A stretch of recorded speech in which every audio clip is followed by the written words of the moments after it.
ಗುರುಜಿ ನೀವು ಹೇಳ್ತಿದ್ರಿ ಗಾಂಡೀವ ರಾಜ ಸುರಭಿ ಹತ್ರ ಹೋಗ್ತಾರೆ, ಮುಂದೇನಾಗತ್ತೆ? ಈ ಮಹಾರಾಜರು ಈ ಸುರಭಿ ಹತ್ರ ಹೋದ್ರು, ನೋಡಿದ್ರು, ಸಂತೋಷ ಪಟ್ಟರು, ಎಲ್ಲ ಆಯ್ತು. ಸುರಭಿ ವಿಚಾರಗಳನ್ನು ತಿಳ್ಕೊಳ್ಳೋಕ್ಕೋಸ್ಕರ ಏನನ್ನು ಕೇಳ್ಕೋಬೇಕು ಗುರುಗಳನ್ನ ಅಲ್ಲಿ ನೋಡ್ತಾ ಇದ್ದಾಗ ವಸಿಷ್ಠ ಋಷಿಗಳು ಅಲ್ಲೇ ಬಂದ್ಬಿಟ್ರು. ಇವ್ರು ಇನ್ನೇನು ಕಾಲು ತೊಳೆದು ನೋಡ್ತಾ ಇದ್ದ ಸಮಯದಲ್ಲಿ ಅಲ್ಲಿ ನೋಡ್ಬಿಟ್ರಾ, ಆ ವಸಿಷ್ಠ ಋಷಿಗಳು ಕೇಳ್ತಾರೆ, ಏನು ಮಹಾರಾಜ ಇಲ್ಲಿ ನೋಡ್ತಾ ಇದೆಯಾ ಅಂದರು. ಇಲ್ಲ, ಬಹಳ ವಿಶೇಷವಾಗಿರ್ತಕ್ಕಂಥ ಒಂದು ತೇಜಸ್ಸು ಉಳ್ಳಿರ್ತಕ್ಕಂಥ ಹಸು ಇದು, ಅದೇನು ಅಂತ ನೋಡ್ತಾ ಇದ್ದೆ ಅಷ್ಟೇ ಅಂತ. ಇದ್ರ ವಿಚಾರ ನಿಂಗೆ ಗೊತ್ತಾ ಅಂತ ಹೇಳಿ ಎಲ್ಲವನ್ನು ಪರಿಪೂರ್ಣವಾಗಿ ಬಿಚ್ಚಿಡ್ತಾರೆ. ಯಾರು? ಸಾಕ್ಷಾತ್ ವಸಿಷ್ಠರು ಎಲ್ಲ ರಹಸ್ಯಗಳನ್ನು ಹೇಳ್ತಾರೆ. ಆಗ ರಾಜನಿಗೆ ಒಂದು ಸ್ವಲ್ಪ ದುಶ್ಚಟ ಬರುತ್ತೆ. ದುಶ್ಚಟ ಬರೋದಿರಲಿ, ದುರಹಂಕಾರ ಬರುತ್ತೆ. ಒಳಭಾಗದಲ್ಲಿ ಅವನಿಗಿರ್ತಕ್ಕಂಥ ದುರಾಲೋಚನೆ ಬರುತ್ತೆ. ದೂರಾಲೋಚನೆಯನ್ನು ಮಾಡೋಕ್ಕೆ ಬದಲು ದುರಾಲೋಚನೆ ಶುರು ಮಾಡ್ಕೊಂಡ್ಬಿಡ್ತಾನೆ. ದುಶ್ಚಟ ಅಂದ್ರೇನು? ಇದನ್ನು ಹೇಗಾದರೂ ಮಾಡಿ ಕಬಳಿಸ್ಕೋಬೇಕು, ಎಲ್ಲವೂ ನನ್ನ ವಶ ಆಗಬೇಕು, ರಾಜನಾಗಿರ್ತಕ್ಕಂಥ ನಾನು ನನ್ನ ಹತ್ರನೇ ಈ ರಾಜ್ಯದಲ್ಲಿ ಇದ್ದುಕೊಂಡು ಇಂಥ ಒಂದು ಹಸು ಇಲ್ವಾ, ನನ್ನ ಹತ್ರ ಇರಬೇಕಾದ ಹಸು ಯಾರೋ ಋಷಿಗಳ ಹತ್ರ ಇದೆ. ಇದೆಲ್ಲ ನೋಡಿ, ಒಬ್ಬ ಮನುಷ್ಯನಿಗೆ ಚೇಂಜ್ ಆಫ್ ದಿ ವರ್ಲ್ಡ್ ಅಂದರೆ ಅವನಿಗೊಂದು ಸ್ವಲ್ಪ ಲೈಫಲ್ಲಿ ಟರ್ನಿಂಗ್ ಪಾಯಿಂಟ್ ಅಂತ ಬಂದ ತಕ್ಷಣವೇ ಚೇಂಜ್ ಆಗಿಬಿಡ್ತಾನೆ. ಮನುಷ್ಯ ಯಾವತ್ತೂ ಚೇಂಜ್ ಆಗಬಾರ್ದು ಸ್ವಾಮಿ.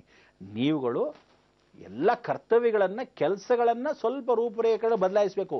ನೀವು ಹಳೇದನ್ನು ಮಾತ್ರ ಮರಿಬಾರ್ದು.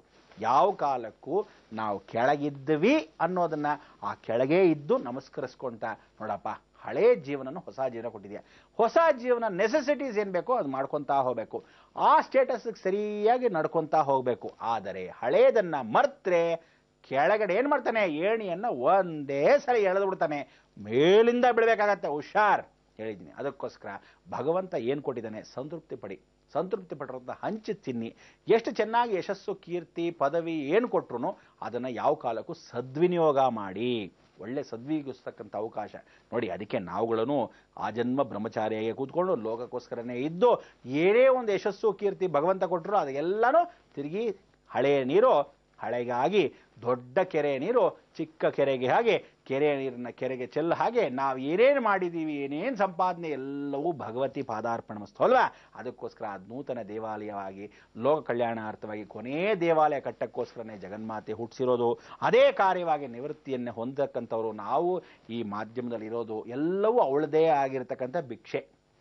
ಅಂಥ ಒಂದು ಭಿಕ್ಷೆಯಲ್ಲಿ ನಾವು ಇಟ್ಕೊಂಡು ಇವತ್ತೆಲ್ಲ ಕೊನೆಯ ಕಾಲಕ್ಕೆ ಆ ತೇಜಸ್ಸಲ್ಲಿ ನಾವು ಹೊಟ್ಟೋಗ್ತಾ ಇರಬೇಕು. ದೀಪಂ ಜ್ಯೋತಿ ಪರಬ್ರಹ್ಮ ಅಂತ ನಮ್ಮ ಆತ್ಮದೀಪ ಆ ಭಗವತಿಯಲ್ಲಿ ಸೇರೋವರೆಗೂ ಎಷ್ಟು ಮಟ್ಟಕ್ಕಾಗುತ್ತೋ ಜನಸೇವೆಯನ್ನು ಮಾಡೋಕ್ಕೆ ಪ್ರಯತ್ನ ಪಡ್ತೀವಿ. ಸಾಥ್ ಕೊಡೋರು ಖಂಡಿತ ಕೊಡಿ, ಹೊಟ್ಟೆ ಕಿಚ್ಕೊಡೋರು ನಿಮ್ಮ ಹಣೆ ಬರ ಕರ್ಮ. ಏನು ಮಾಡೋದು, ನಾಯಿ ಬಾಲ ಡೊಂಕು. ಆ ಡೊಂಕ್ ಆಗಿರ್ತಕ್ಕಂಥ ನಾಯಿಗಳು ಎಷ್ಟು ಬೊಗಳ್ತಾ ಇದ್ರು, ಬಿಳಿ ಆನೆ ಇದ್ದ ಹಾಗೆ ಸಿಂಹಾಸನದ ಮೇಲೆ ವಿರಾಜಮಾನ ಕೂತ್ಕೊಂಡು ಏನೂ ಕೇರ್ ಮಾಡದೆ ನಮ್ಮ ಪಾಡಿಗೆ ನಾವು ಹೋಗ್ತಾ ಇರ್ತೀವಿ. ಏನಂತೀರಾ? ಯಾಕೆಂದರೆ ನಮಗೆ ಮೇಲಿರ್ತಕ್ಕಂಥ ಜಗನ್ಮಾತೆಗಿಂತ ನೀವೆಲ್ಲ ಯಾರೂ ಸಮ ಇಲ್ಲ, ಕಾಲು ತೃಣಕ್ಕೆ ಸಮಾನ. ಅದಕ್ಕೆ ಭಕ್ತಾದಿಗಳಲ್ಲಿ ಏನು ಹೇಳ್ತಾ ಇದ್ದೀನಿ, ನೀವುಗಳನ್ನು ನನ್ನಂತನೇ ಯಶಸ್ಸು, ಕೀರ್ತಿ ಪಡಿಬೇಕಾದ್ರೆ ದೇವರ ಆರಾಧನೆ ಇಟ್ಕೊಳ್ಳಿ. ಎಲ್ಲರೂ ಎಲ್ಲ ರೀತಿಯಾದ ಒಂದು ರಹಸ್ಯಗಳನ್ನು ಹೇಳ್ಕೊಡಲ್ಲ. ಜನಗಳಿಗೆ ಸಾಕಷ್ಟು ಜನಕ್ಕೆ ನಂಬಿಕೆ ಬೇಕು. ಆ ನಂಬಿಕೆಯ ದೇವರು ಅಂತ ಇಟ್ಕೊಂಡು ಆ ಗುರುಭಕ್ತಿಗೆ ನಾವು ಶರಣಾಗತವಾಗಬೇಕು. ಅದಕ್ಕೆ ಆ ದೇವಿಯ ಅನುಗ್ರಹವನ್ನು ಪಡೆದು ಆ ಗುರುಭಕ್ತಿಗೆ ಶರಣಾಗತ ಆಗದಿದ್ದ ಈ ಒಂದು ರಾಜನಿಗೆ ಏನಾಗಬೇಕು, ಹೊರಗಡೆ ಹೊರಟೋಗ್ತಾ ಇರ್ತಾನೆ. ಆವಾಗ ಹೋಗ್ತಾ ಇದ್ದ ಸಮಯದಲ್ಲಿ ಉರುಳೆ ಈ ಹಸು ನನಗೆ ಬೇಕು ಅಂತ ಕೇಳ್ತಾನೆ. ಇದೆಲ್ಲ ಆಗಲ್ಲಪ್ಪ, ದೈವ ಚಿಂತನೆಯಲ್ಲಿ ಶ್ರೀಚಕ್ರ ಉಪಾಸನೆ ಮಾಡಿ ಸಿಕ್ಕಿರೋದು, ನೀನು ಅದೇ ರೀತಿ ಉಪಾಸನೆ ಮಾಡಿ ಕೇಳ್ಕೊ, ಖಂಡಿತವಾಗ್ಲೂ ಒಳಿತು. ಅದೆಷ್ಟೆಲ್ಲ ಆಗಲ್ಲ, ನೀವು ಹೋಲಿಸ್ಕೊಂಡಾಯ್ತು, ನನಗೆ ಕೊಟ್ಬಿಡಿ. ಯಾಕೆ ಬೇಕು ರಾಜ್ಯ, ನಾನು ನೋಡ್ಕೋಬೇಕು, ರಾಜನಾಗಿರೋ ನಾನು, ನಿಮ್ಮ ಆಶ್ರಮಕ್ಕೆ ಏನು ಬೇಕು ಇಷ್ಟೆಲ್ಲ ದೊಡ್ಡದು ಅಂತ. ಹಂಗಲ್ಲ, ಅದೊಂದು ಉಪಾಸನೆ ಅಂತ ಮಾಡಬೇಕು, ಆಗಲೇ ಅದು ಸಿದ್ಧಿಪಡಿಸ್ಬೇಕು ಅಂತ. ಎಷ್ಟು ಹೇಳಿದ್ರು ಕೇಳದೇ ಇದೆ, ಸರಿಪ್ಪ ನಿನ್ನ ಹಣೆ ಬರ, ನಿನಗೆ ಅಕಸ್ಮಾತ್ ಆದರೆ ತೊಗೊಂಡು ಹೊರಟೋಗು ಅಂತ. ಆಗ ಬೇಡ ಬೇಡ ಅಂತ ಕೇಳದೇ ಇದ್ರೂ ಇವನು ಹಠವಾಗಿ ಏನು ಮಾಡ್ತಾನೆ, ಅದನ್ನು ಎಳ್ಕೊಂಡು ಹೋಗೋಕ್ಕೆ ಪ್ರಯತ್ನ ಪಡ್ತಾನೆ. ಕೇಳಕ್ಕೆ ಎಳ್ಕೊಂಡು ಹೋಗೋಕ್ಕೆ ಬರೋಕ್ಕೆ ಸಾಧ್ಯವಿಲ್ಲ. ಆಗ ಅವನು ಹೇಳ್ತಾನೆ, ಯಾರಲ್ಲಿ ಬನ್ನಿಲಿ, ಎತ್ಕೊಂಡು ನಡೀರಿ ಹಸುನ ಅಂತ. ಆಗ ಬಂದವರೆಲ್ಲ ಹಸುನ ಎಳೆಯಕ್ಕೆ ಶುರು ಮಾಡ್ತಾರೆ. 10 ಜನ ಸೈನಿಕರು, ಆಗ್ತಾ ಇಲ್ಲ. 20 ಜನ ಸೈನಿಕರು, ಆಗ್ತಾ ಇಲ್ಲ. 100 ಜನ ಸೇರಿದ್ರು, ಆಗ್ತಾ ಇಲ್ಲ. ಅದಾದ್ಮೇಲೆ ಅವನ ಹತ್ರ ಇರ್ತಕ್ಕಂಥ ಅಷ್ಟೂ ಜನ 680 ಜನ ಸೈನಿಕರು ಬಂದಿದ್ರು. 680 ಜನ ಸೈನಿಕರು ಯಾಕೆ ಹೇಳ್ತಾರೆ, ಬರ್ಲಿಲ್ವಲ್ಲ, ಹಸು ಬೆಳೀತಾ ಹೋಯ್ತೆ ಹೊರತು ಇವ್ರ ಕೈಗೆ ಸಿಗ್ತಾ ಇಲ್ಲ. ಇಷ್ಟೆಲ್ಲ ಆದಮೇಲೆ ಇನ್ನೇನೋ ವಿಚಿತ್ರವಾದ ಹಸು ಏನೋ ಮಾಡಲೇಬೇಕು ಅಂತೇಳಿ ಯುದ್ಧಕ್ಕೆ ನಿಂತ್ಕೊಳ್ಳೋಣ ಅಂತ ಹಸುಗೆ ಮುಂದೆ ನಿಂತ್ಕೊಂಡು ಇದಕ್ಕೆ ಯುದ್ಧ ಮಾಡಲೇಬೇಕು ಅಂತ ಸಾಯಿಸಾದ್ರೂ ಎತ್ಕೊಂಡು ಹೋಗೋಣ ಅನ್ನೋದು ಅಂತ ದುರಾಲೋಚನೆ ಬಂದ್ಬಿಡುತ್ತೆ. ಆಗ ಅವನು ಬಾಣವನ್ನು, ಅವನಲ್ಲಿರ್ತಕ್ಕಂಥ ಯಾವತ್ತು ಬಿಲ್ಲು ಬಾಣ ಇಟ್ಕೊಳ್ತಾನಲ್ಲ ಅದನ್ನು ಎತ್ತು ಬಾರಿಸಕ್ಕೆ ಅಂತ ನೋಡ್ತಾನೆ.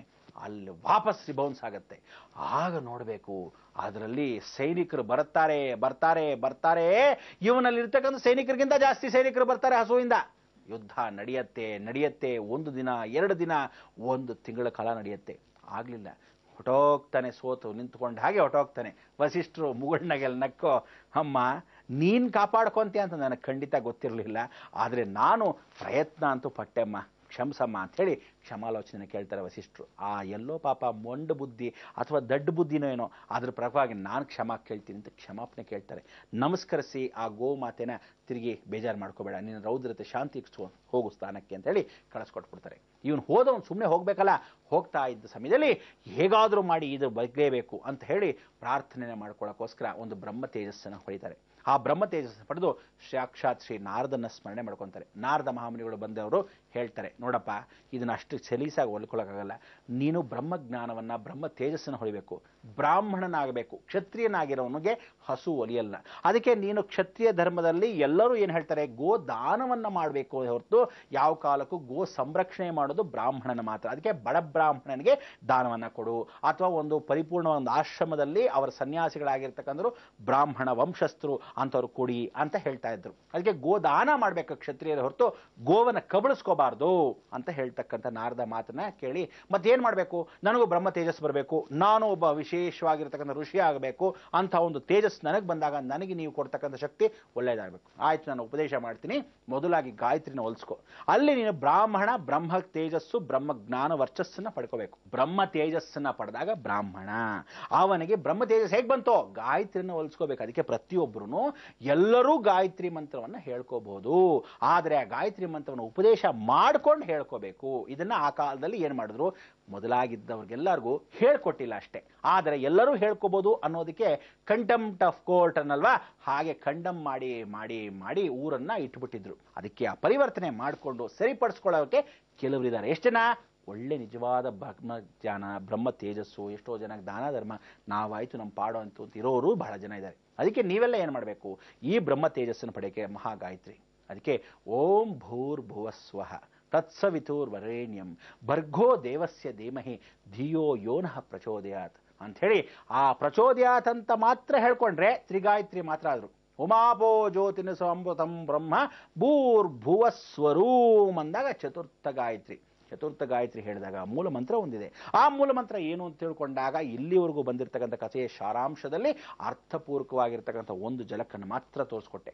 ಆದರೆ ಆ ಗಾಯತ್ರಿ ಒಲಿಬೇಕು, ಜಗನ್ಮಾತೆ ಸಿದ್ಧಿ ಆಗಬೇಕು, ಗಾಯತ್ರಿ ಇವನು ಒಲಿಬೇಕು.